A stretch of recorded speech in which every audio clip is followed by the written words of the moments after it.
With the rise of socialistic views and pretty much your DEI style programs, we've been noticing personally in our lives a few things that we don't like, and we think it might be teaching our kids some stuff in order to incorporate them into these different ideals. So this video is going to get a little bit personal because this happened just yesterday. I had another video completely put together to talk about today in regards to what's happening in the country, but I had to get this one off my chest, guys.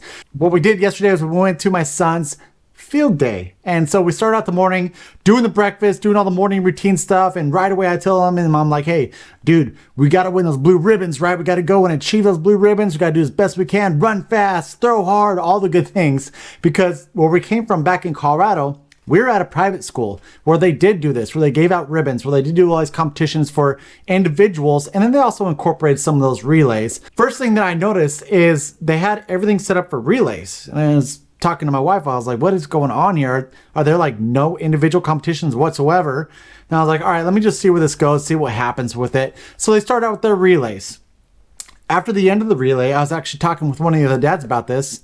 I was like, wait, they didn't announce a winner. What's going on here? Why aren't they announcing like the winner? The kids are sitting here and they're trying to do everything they can to win, but then they don't say there's any winners. And right off the bat, this is the point when the kids are all starting. They're all pumped up. They're all ready to compete. They pretty much made it like an Olympic style themed thing where each of them had a different country they represented. So it was great. The setup was great. The kids were pumped. They were all doing this thing. As the day went along, I noticed how there was no winners being announced. Every single thing was a relay. And so it just kind of goes back to the idea about this participation trophy thing without the trophy. And so you start thinking about this. It's like, well, why are we doing it in this way? Are we trying not to hurt some kids' feelings? Or why aren't we announcing, hey, this team won or this team won? Why aren't they working towards something? When I was doing field day, it's like what we would do is we would gather whatever class in that grade. So say you're like in fourth grade, whichever fourth grade class got the most first, second, and third places, they're the ones who got the pizza party the next week.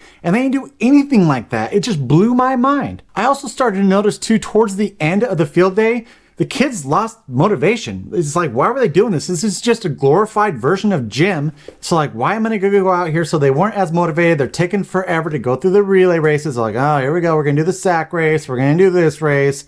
But there's just no motivation. The kids lost all interest in it. There was nothing to celebrate towards the end of it. This is not something that we only look forward to every year, but we're like, field day is awesome. I'm going to work through gym all throughout the year. And even there's certain gym days where like, all right, cool, this is going to be in field day. Let's go ahead and practice this or whatever. And so you're always sitting there trying to anticipate being better, right? You're always like, I want to make sure that I am doing my best on field day so I can earn those ribbons. So we always did that. Field day was something that you always talked about. Heck yeah, I took first in this competition. I actually wasn't that great. I was great at getting second place quite a bit. I think I only got like a handful of first places. But then fifth grade came around. Fifth grade, this was probably for me like 95, 96, right around there. And that's where the participation ribbons came into play. And when we first saw these, you'd get, blue was first, second was red, third was white, fourth was yellow. And then we saw this like random gold one. We're like, what's this ribbon, this other ribbon on the table? It was a participation ribbon for anyone who participated in that event. That way they were able to hold on to a ribbon as well. This blew our minds as fifth graders. We were stunned. We were like, what the heck? Why are they getting a ribbon? They didn't accomplish anything. All they did, if you had a kid who went into the competition, didn't even try, and he still gets a ribbon? It didn't make any sense to us as kids, but this is when I feel like that participation trophy lifestyle really started to happen, in like the mid 90s, and I didn't like it whatsoever. So go back to like our son, he wrestles. He's been wrestling for probably about 3 years. I noticed in the tournaments, they align the brackets so that there's only 4 kids per bracket in the younger ages. That way, every single one of them gets a medal. And so we always had this rule where Kingston, he had to win more matches than he lost in order to get a medal. So say if he only won 1 match, lost 2, he didn't get one of those medals that they were trying to hand out to everyone. And a lot of people thought that we were horrible parents for doing this. And it's like, no, I want him to get something, to attain something if he accomplishes this tournament. So last year, my son, he's 5 years old. We have state championships and everything like this. My son's super stoked because he wants to get that big trophy, right? Goes in right away, first match, he loses it. We were all devastated. We were like, oh man, sorry bud, we gotta make sure that we do better. And I was sitting down on the floor because they have like your VIP passes where you get to be down on the floor with your kids. And I'm down there, I'm just talking to him. I was like, dude, you know that feeling that you had? We need to overcome that. We need to make sure that we go into this. You need to give it your best, go out there and wrestle hard, because he actually is a really good wrestler. So he went in, he won his next couple matches, battling back to get third and then potentially even second. And then his fourth match came around and he ended up having to wrestle that same kid that he lost to that first match. He went in there, he wrestled his butt off. Second period of the second time that he's wrestling that kid, he pins him. And this was the epitome of the state tournament for him. Now, he ended up taking fourth place in the entire tournament, which is awesome. But this was the biggest accomplishment for him. The fact that he was able to fight back, overcome an obstacle that he had in the beginning of the tournament and win. This is the main thing that we need to make sure that we are teaching our kids. Otherwise, they aren't ever going to have that fail forward mindset when they reach obstacles in the real world life. And you know, a lot of people will go out there, like I'm sure you're going to get some darts in these from any lefties that are watching, is they're like, you know, you got to just let them be kids. I mean, we're not sitting here sending them into a pit with swords and anything like that. Kids also need to have that mindset of overcoming obstacles. This is a huge importance for their later on in life and even as kids. And so we don't have to sit there and grind on them, making sure they're drinking creatine, all that stuff that they always make fun of parents who are super competitive in sports do. But there is a huge learning lesson in a kid looking at where they were at and where they want to be and then being resilient enough to strive for that. When we aren't handing anything out, or if anyone gets the same trophy, they are not going to have that. And this is honestly the whole base of the socialism that so many liberals are trying to bring into this country, where it doesn't matter how much success that you attain in life, you are just going to be labeled as that rich dude who's taking everyone else's money and you must give it back. Trying to switch the mindset of our youth from a free market capitalist society over to this socialism style economy. How many stories do you hear about like these college kids who get straight out of college expecting to have the best jobs, getting paid all this money and all this stuff, and it doesn't happen, and they're just like, what the hell? They're all depressed. They don't understand why, because they've been told their entire life from kindergarten all the way through until when they graduated college that they were special, right? That they get to earn something no matter what. No matter what effort they put in, they are going to get something out of it. That also brings in DEI. The E portion of the DEI is equity. Equity is not the same as equality, even though Democrats are trying to interchange those words to make them seem like the same thing. Let's be completely transparent.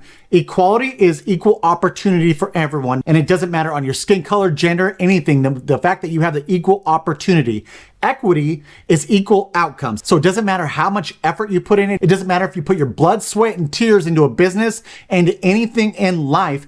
Equity overall, you can have that person who is a piece of crap sat on their couch. They get just as much as you do. They get the same outcome as all these entrepreneurs are out there who are making something of their lives. And that is such bullshit. I feel like that's what this mindset, as small as a field day that doesn't reward success, is leading to. This goes back to Barack Obama's speech when he's talking about, you didn't earn that because of the Americans propping you up, and we have a system in place to make sure that you could do that.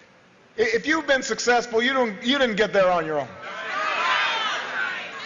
You didn't get there on your own. I'm always struck by people who think, well, it must be because I was just so smart. There are a lot of smart people out there. It must be because I worked harder than everybody else. Let me tell you something. There are a whole bunch of hard-working people out there.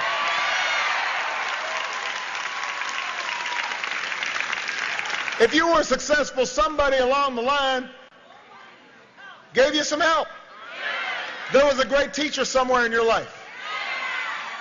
Somebody helped to create this unbelievable American system that we had that allowed you to thrive. Somebody invested in roads and bridges. If you got a business, you didn't build that. Somebody else made that happen. That's bullshit. You talk to any small business owner who went out there and grinded and earned what they have, that they are not owed that they didn't earn it. That is such BS, but that is the mindset of the liberal Democrat Party. Of course, Democrats always throw their racial bullcrap and all this too, and saying how that blacks don't have the same chance as whites, the whole income inequality. I remember watching this other clip, where there was this Australian where he was asking this one chick, because she was trying to say how there's women earn so much less than men, where she didn't have in her statistic the fact that most of those women were part-time employees. So that's why on an annual basis, it looked like men were earning more.